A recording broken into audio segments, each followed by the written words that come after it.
Olá! Hoje a gente vai mergulhar numa história que começa onde muitos acham que ela termina, depois dos Dez Mandamentos. Vamos descobrir como um conjunto de leis antigas se transformou em algo muito maior, num verdadeiro pacto de vida, um relacionamento sagrado entre Deus e seu povo. Pois é, todo mundo conhece os 10 mandamentos, certo? Mas eles são só o começo da conversa.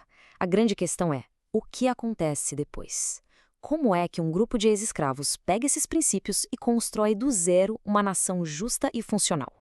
Então, logo na sequência dos mandamentos, a gente encontra o que os especialistas chamam de Livro da Aliança. E isso aqui não é filosofia, não. É um manual prático. É o projeto detalhado, a planta baixa para moldar o dia a dia, a moral e todas as relações daquele povo recém-liberto. Então, nosso roteiro hoje vai ser esse. A gente começa com o projeto da nação, entende o que é justiça para eles, vê como protegiam os mais frágeis, mergulha na cerimônia do sangue da aliança, presencia uma refeição inacreditável e, por fim, vê como tudo isso ecoa numa nova aliança. Pensem só na cena, o Monte Sinai, com a glória de Deus no topo. Lá, Moisés não recebe só ideias abstratas, ele recebe um plano detalhado para transformar um povo marcado pela escravidão em uma sociedade organizada com leis para o dia a dia. Mas qual é a base de todas essas leis? Não é só castigo, como a gente poderia imaginar. É um conceito hebraico muito mais profundo, um que talvez seja surpreendente. A ideia de que a verdadeira justiça existe para restaurar a paz. A palavra-chave aqui é shalem. Significa restituir, pagar de volta, completar. E o mais fascinante é que shalem tem a mesma raiz de shalom, a famosa palavra para paz. Então percebem? A justiça na Bíblia não quer só punir quem errou. O objetivo principal é fazer as pazes, consertar o que foi quebrado. Isso cria um contraste gigantesco com muito do que a gente pensa sobre justiça hoje. Enquanto o sistema punitivo foca no castigo do culpado, a justiça de Shalem foca em reparar o estrago e, principalmente, restaurar os laços dentro da comunidade. E isso se torna super prático. Olha o exemplo de Êxodo 22. Se alguém roubasse um boi, tinha que devolver 5. Mas por que tanto? Porque o roubo não foi só a perda do animal, foi a perda do trabalho que o boi faria, do sustento da família, do futuro. A restituição não era só para repor, era para deixar a vítima ainda melhor do que antes, restaurando a paz e a segurança de todo mundo. Mas agora vem o ponto mais importante. Se esse princípio de restauração é forte para as coisas, imaginem para as pessoas. Cuidar dos outros, em Êxodo, não é só uma questão de boa educação, é, na verdade, uma forma de adoração a Deus. E aqui a coisa fica muito pessoal. Deus não só estabelece uma regra, ele se coloca como o defensor dos indefesos. Ele diz com todas as letras que vai ouvir pessoalmente o grito deles e que a sua ira vai se acender contra quem os oprime. E a lei não é vaga, não. Ela é bem específica sobre quem são essas pessoas vulneráveis. O texto aponta direto para os estrangeiros, as viúvas, os órfãos e os pobres. Justamente aqueles que, numa sociedade antiga, não tinham poder político ou uma rede de proteção. E essa frase é simplesmente genial, porque mostra o coração da lei. O motivo para ter compaixão não é uma regra fria e distante. É a memória do próprio povo. Lembrem-se do que vocês sofreram no Egito. O sofrimento passado devia gerar empatia no presente. É uma ética que nasce da experiência.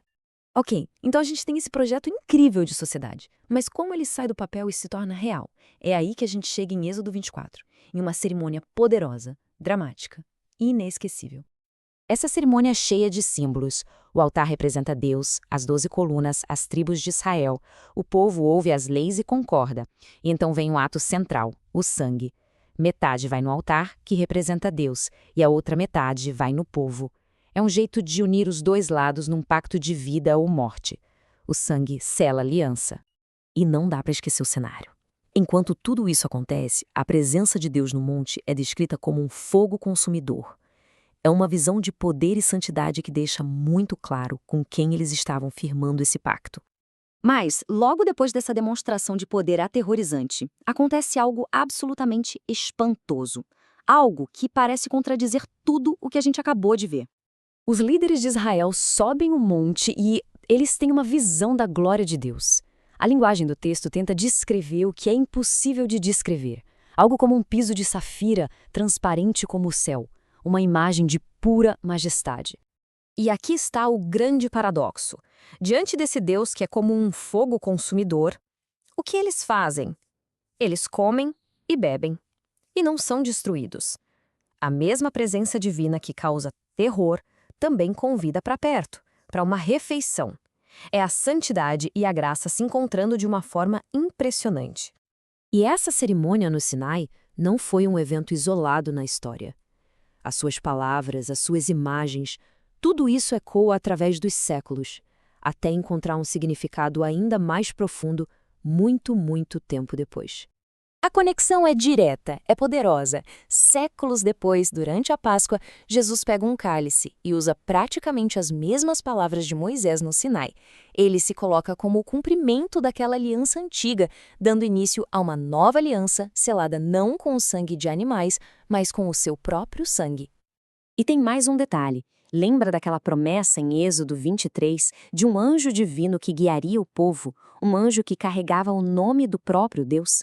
Muitos teólogos veem nisso uma imagem, uma prefiguração de Cristo, a presença do próprio Deus guiando seu povo até a promessa final.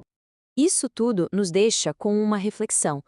Um contrato é sobre interesses, uma aliança é sobre relacionamento. Um contrato se quebra quando alguém falha, uma aliança é mantida pela fidelidade. As leis do Êxodo não eram só para criar uma sociedade que funcionasse. Era um convite para um povo inteiro viver em um relacionamento de aliança com seu Deus. E essa ideia muda tudo.